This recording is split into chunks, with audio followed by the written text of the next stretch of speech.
The next market which we are going to study is oligopoly.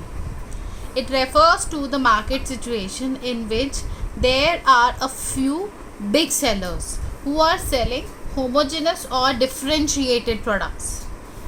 In most modern economies, oligopoly is the main market structure for production of a large number of goods like automobiles, electronic products, and many consumer products like baby food, etc.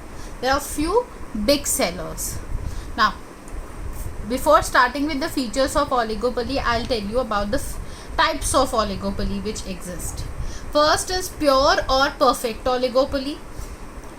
In pure and perfect oligopoly, the firm produces homogeneous products. Homogeneous means identical. So it is also known as pure or perfect oligopoly. For example, cement, steel, aluminium and chemical industries all fall under this categories. Next is impure or imperfect oligopoly. Now this is also known as differentiated oligopoly because here differentiated products are produced, that is close substitutes. So for example, cars. Now if I talk about automobiles, cars, there are various brands like Volkswagen, like General Motors, like BMW and all. So these are few big sellers. Lot of investment is required. Now the next type of oligopoly is collusive oligopoly. Collusive oligopoly is basically an oligopoly in which the firms form a cartel. Cartel is a group making body which decides upon the output and pricing policies. So it's written here, if firms cooperate with each other in determining price and output policy, it is collusive, or we also call it as cooperative oligopoly.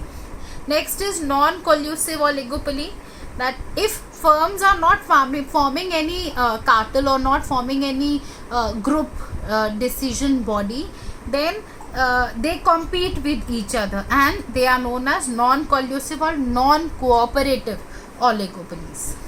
Now we start with the discussion of the features of oligopoly. First feature is intense competition. As there are few big sellers, so we say that there exists intense competition among the sellers. Under oligopoly, there are a few large firms. Each firm produces a significant portion of the total output. There exists severe competition among different firms and each firm tries to manipulate both prices and volume of production to oversmart each other. For example, I already discussed with you about the automobiles. Next is interdependence. Firms under oligopoly are interdependent, that is dependent on one another. Now what interdependence means? It means that actions of one firm affect the actions of the other firms. Now these 2 points which I am going to discuss are very important points. That a firm considers the action and reaction of the rival firms while determining the price and the output levels. A change in the output or price by one firm evokes the reaction from the other firms operating in the market. Now I have just used an example to explain this. That say for example, market for cars in India. A change in any one firm, say Tata, in any of its products, say Indica car which it sells, will induce the other firms, say Maruti, Hyundai, etc., to change their respective vehicles.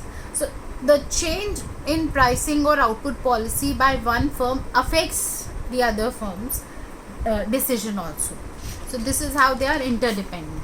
Next feature is nature of the product. Now the firms under oligopoly may produce homogeneous or differentiated product. If the firm produces a homogeneous product like cement, steel, etc., then the industry falls into the category of pure or perfect oligopoly. Now if the firm produces a differentiated product like automobiles, the industry is called impure or imperfect or differentiated oligopoly. I have already discussed this point in the types of oligopoly. Next is importance of selling cost. Now due to the severe, that is intense competition and interdependence of the firm, various sales promotion techniques are used to promote the sale of the products. Advertisement is in full swing under oligopoly, and this selling costs are more important under oligopoly than under monopolistic competition.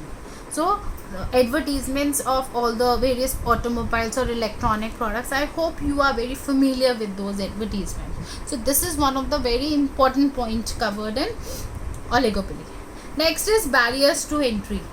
Few firms under oligopoly is because of the barriers like patents, requirement of large capital, control over crucial raw materials, etc. Firms who cross these barriers are only allowed to enter the industry and thus earn abnormal profits in the long run. Now the last point is that the demand curve is indeterminate. Under oligopoly, the exact behavior pattern of the producer cannot be determined with certainty. So the demand curve is uncertain, that is, it is indeterminate.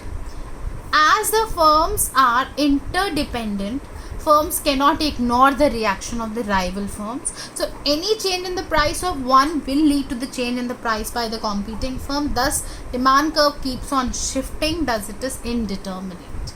I hope I am clear with the points.